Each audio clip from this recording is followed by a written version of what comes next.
আসসালামু আলাইকুম এভরিওয়ান, আমার নতুন একটা ভিডিওতে আপনাদের সবাইকে স্বাগতম। এখন যে জায়গাটা দেখতে পাচ্ছেন এটা হচ্ছে মালয়েশিয়ার সিটির ভিতরে। এটা কিন্তু একটা মসজিদ, আর এই মসজিদের নাম মসজিদে জামেক। এই মসজিদটা লাইটিং দিয়ে এত সুন্দর করছে, দেখে মনেই হচ্ছিল না এটা মসজিদ। চারপাশ থেকে এত এত লাইটিং, চোখে লাগছিল লাইটগুলা, যেহেতু ব্লু কালার ছিল আর ব্লু কালার লাইটগুলো চোখে লাগে, তারপরে অনেক সুন্দর লাগছিল। এরপর আমরা হাঁটতে হাঁটতে আরো কিছুটা সামনে গেলাম, ওখানে গিয়ে দেখলাম ছবি তোলার মতো একটা লাইটিং এর সিস্টেম করা, অনেক মানুষ ছবিও তুলছিল। এই জায়গাটাতে যাওয়ার পর মনে হচ্ছিল রাজা বাদশার কোন একটা মহলে চলে এসেছি। ওই দূরে লম্বা করে যেটা দেখা যাচ্ছে এটা কি জানেন?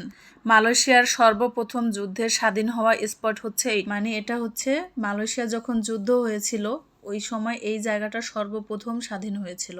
আমাদের সাথে যে মামা ছিল ওনার আগামীকালকে উনি ফ্রি আছে, তার পরের দিন ওনার বাংলাদেশে ফ্লাইট ছিল। তো উনি যেহেতু 32 বছর মালয়েশিয়ান প্রবাসী, সো উনি এজন্য আমাদেরকে ঘুরিয়ে ঘুরে দেখাচ্ছিল। এই জায়গাটার ভিতরে হাঁটতে অনেক ভালো লাগছিল, কোনো কোলাহল নেই, গাড়ির কোনো সাউন্ড নেই।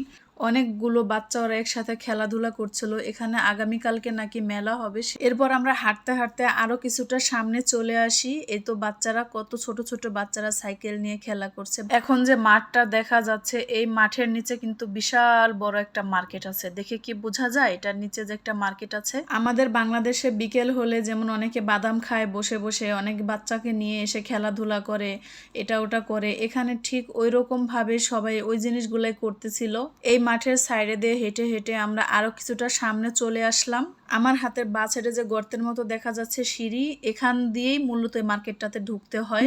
যেহেতু অনেক রাত, সেজন্য মার্কেটটা বন্ধ হয়ে গিয়েছে। আমরা মাঠ ক্রস করার পরে দেখি এরকম অনেকগুলো ডল দাঁড়িয়ে আছে, আর এই ডলগুলো দেখে আমার ভীষণ হাসি পাচ্ছিল। আমাদের দেশের ডলের ভিতরে মানুষ ঢুকে, তারপরে মানুষে হাঁটাচলা করে ওই রকম, বাট এখানে দেখতেছি মেশিনের মাধ্যমে এটাকে দুলাচ্ছে আর দুলাচ্ছে।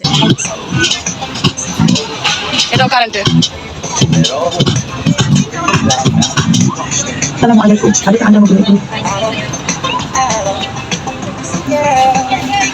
এবার আমরা মাঠের ওই পার থেকে এই পারে চলে এসেছি, আর উনি এই বাবলস গুলো উড়াচ্ছে, খুবই ভালো লাগছিল দেখতে।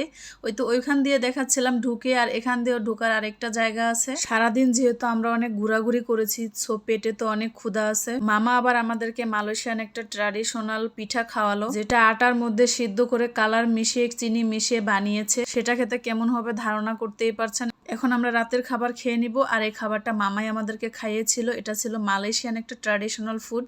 ডিম দিয়ে নর্মাল ভাত ফ্রাই করে দিছে, মলা মাছের শুটকি, বরবটি ভাজা, চিকেন ভাজা। দেখতে যতটা ভালো লাগছে, খেতে একদমই মজা ছিল না। হাঁটতে হাঁটতে আমাদের পা একবারে ব্যথা হয়ে গিয়েছে। এবার আমাদের হোটেল রুমে ফিরে যাব। তো আজকের জন্য এই পর্যন্ত। সবাই ভালো থাকেন, সুস্থ থাকেন, আল্লাহ হাফেজ।